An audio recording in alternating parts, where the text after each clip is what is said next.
Assalamualaikum warahmatullahi wabarakatuh. Selamat datang kembali di channel Belajar Geo.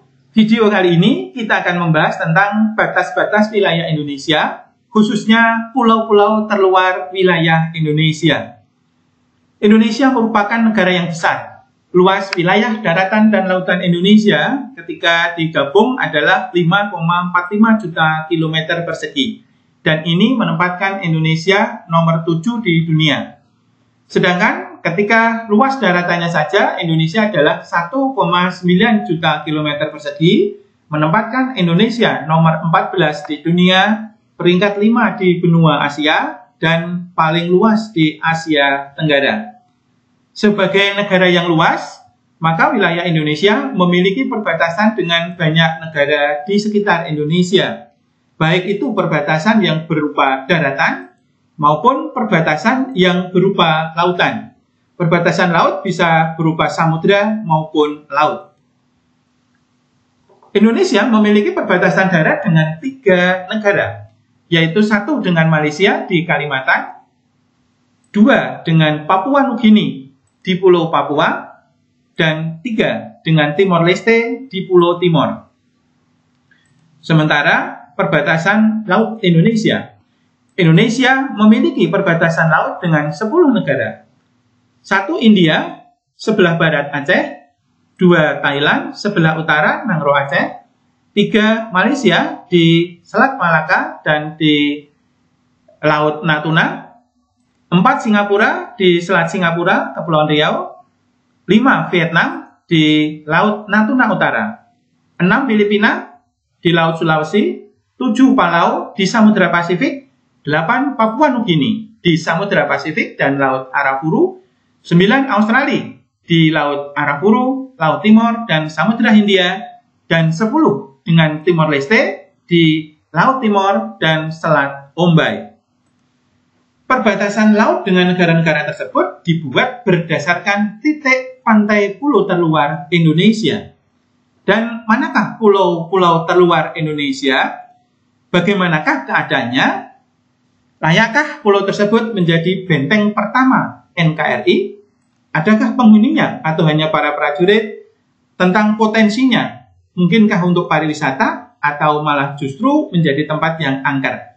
Inilah yang akan kita bahas, 12 pulau terluar wilayah Indonesia. Kita mulai dari yang pertama, Pulau Rondo. Bagian dari Nangro Aceh Darussalam adalah perbatasan terluar Indonesia dengan negara India.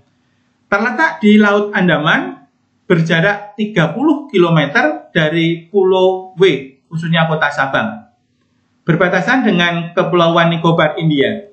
Luas dari Pulau Rondo ini adalah 50 hektar kurang lebih dan menjadi pulau paling utara Indonesia yang letak astronomisnya adalah 6 derajat 4 menit 30 detik lintang utara. Pulau ini tidak berpenghuni, namun selalu dijaga oleh puluhan marinir. Di dalamnya terdapat pos keamanan, asrama TNI, mercusuar, landasan helikopter, dan tugu 0 km Indonesia. Untuk menuju ke Pulau Rondo membutuhkan waktu 1,5 jam dari Sabang atau 40 menit dari ujung Bau sebagai jarak terdekat dengan Pulau Rondo. Perjalanan hanya bisa dilakukan dengan kapal motor ataupun helikopter. Dengan kapal motor harus mengarungi lautan yang ganas dengan gelombang yang besar. Yang unik dari Pulau Rondo ini adalah, sekalipun Pulau Rondo ini adalah pulau yang berada pada jalur lalu lintas pelayaran internasional yang sangat ramai, namun Pulau Rondo ini adalah pulau yang sangat sepi, di mana pulau yang tidak berpenghuni ini dipenuhi oleh hutan lebat dan di beberapa tempat dijumpai ular piton.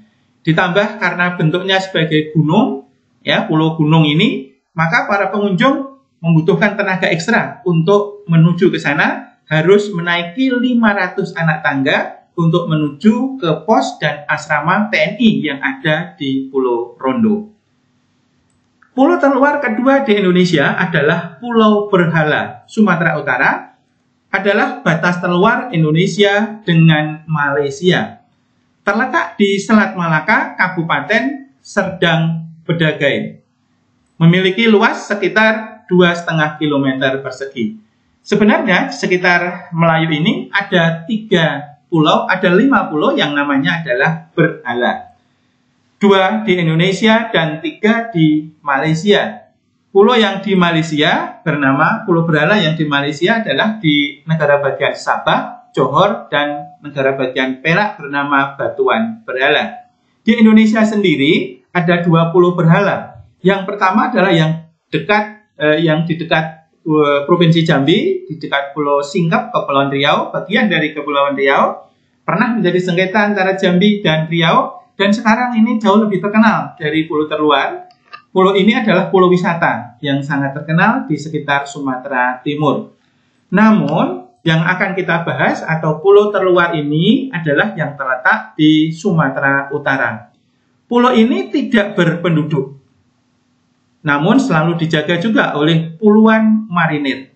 Di dalamnya terdapat mercusuar, mes, dan fasilitas penjagaan. Butuh waktu sekitar 5 jam untuk menuju ke Pulau Berhala ini dengan naik kapal motor dari pelabuhan Tanjung Beringin di Sumatera Utara. Pulau dengan hutan lebat ini juga sangat sesuai untuk tujuan wisata, walaupun belum maksimal. Pantainya yang sangat indah di dasar laut, banyak dijumpai terumbu karang. Sangat cocok untuk olahraga snorkeling dan juga menjadi rumah bagi para penyu. Pulau terluar yang ketiga adalah Pulau Nipah, terletak di Kepulauan Riau. Ini menjadi batas terluar Indonesia dengan Singapura. Terletak di Selat Singapura, tetapi masuk dalam wilayah Kota Batam di Kepulauan Riau. Berjarak 25 km dari Kota Batam, ini Kota Batam, ini Pulau Batam. Namun hanya 5 km dari Pulau Jurong yang ada di Singapura. Ini adalah Pulau Jurong, ini Pulau Nipah. Pulau ini memiliki luas adalah 0,6 km atau 60 hektar. Namun pada saat air pasang, pulau ini bisa susut ya, berkurang. Ini adalah kondisi pada zaman dahulu. Karena pada tahun 2000-an, pulau ini nyaris hilang. Ini gambaran pulau ini di tahun 2000-an. Hal ini diakibatkan pengerukan pasir yang dilakukan oleh para pengusaha ilegal, kemudian dipakai untuk menguruk atau dijual ke negara Singapura untuk menguruk Pulau Sentosa di Singapura. Namun, karena setelah dikuasai oleh pemerintah kita, direklamasi pulau ini kembali menjadi luas. Di dalamnya sekarang dibangun pos pangkalan TNI, yang juga terdapat mercusuar dan asrama, serta pendukung titik terluar Indonesia yang lain. Bahkan, akan dikembangkan sebagai kawasan ekonomi, baik itu kawasan industri maupun kawasan berikat dan kawasan ekonomi yang lain, mengingat lokasinya sebagai jalur pelayaran internasional dan dekat dengan negara Singapura. Yang keempat adalah Pulau Sekatung. Pulau Sekatung ini masuk dalam Kepulauan Riau dan menjadi batas terluar Indonesia dengan Vietnam. Terletak di Laut Natuna Utara, atau dahulu namanya adalah Laut Cina Selatan, wilayah Kabupaten Kepulauan Natuna. Luas dari Pulau Sekatung adalah 1,6 km persegi yang hampir seluruhnya dipenuhi oleh hutan. Hanya dihuni oleh 5 kakak dan ini pun baru berpindah pada tahun 2007 dan dijaga oleh 20-an ya prajurit TNI yang dilengkapi dengan asrama di dalamnya, kemudian ada pos sebagai kantornya dan juga rumah-rumah penduduk yang ada di pulau tersebut. Potensi wisata di pulau ini sebenarnya sangat besar. Kenapa demikian? Di sepanjang pantai dijumpai pantai pasir putih yang jernih, juga dikembangkan untuk penangkaran penyu dan terumbu karang yang indah di sekitar pantai. Yang kelima adalah Pulau Marore, adalah Provinsi Sulawesi Utara. Ini menjadi titik terluar perbatasan Indonesia dengan Filipina. Terletak di Laut Sulawesi atau dekat di Samudra Pasifik, bagian dari Kepulauan Sangihe, Kabupaten Kepulauan Sangihe di Sulawesi Utara. Pulau Marore ini lebih dekat dengan Filipina. Bayangkan, jarak Marore dengan Manado adalah 370 km, sementara jarak Marore dengan Pulau Sarangani adalah yang terdekat di Filipina hanya 75 km. Dan ini menjadi paket 30 yang berbatasan dengan Filipina, yaitu Marore, Miangas, dan Marampit. Luas Pulau Marore ini adalah 3,1 km persegi, dan 93% wilayahnya juga dipenuhi oleh hutan. Desa Marore yang menempati, satu-satunya desa yang menempati pulau tersebut, berpenduduk 845 jiwa atau 165 kakak. Ini adalah data tahun 2011. Yang mana penduduk di sini juga sudah sangat ramai. Mata pencariannya adalah sebagian besar nelayan dan sebagian lagi adalah pedagang. Barang kebutuhan sehari-hari bisa dimaklumi karena dekat dengan Filipina adalah banyak yang diperoleh dari Filipina. Maka dengan demikian mata uang yang digunakan pun di samping mata uang rupiah juga mata uang peso Filipina.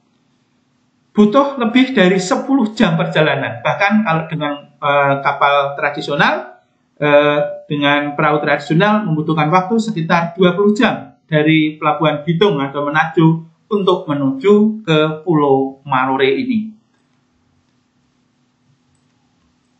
Walaupun terpencil, pulau ini cukup berbangga diri karena fasilitasnya di desa Pulau Marore ini relatif lengkap. Di sana terdapat kantor desa, kemudian kantor kecamatan, semacam kecamatan pembantu yang ada di Pulau Marore, juga terdapat kantor lintas batas negara di pulau tersebut, khususnya dengan Filipina, sah bandar, bea cukai, kantor imigrasi, kemudian koramil, polsek, dan juga dermaga beton. Untuk meningkatkan pendidikan masyarakat dan anak-anak Marore, sekolah di Pulau Marore pun juga lengkap, mulai dari tingkat SD, SMP, dan SMA, dan juga didukung dengan listrik yang sudah lengkap di sana. Itulah tadi 5 dari 12 pulau terluar Indonesia. Dan jangan lupa saksikan kelanjutannya di bagian kedua, masih ada 7 pulau terluar yang lain. Terima kasih atas perhatiannya. Wassalamualaikum warahmatullahi wabarakatuh.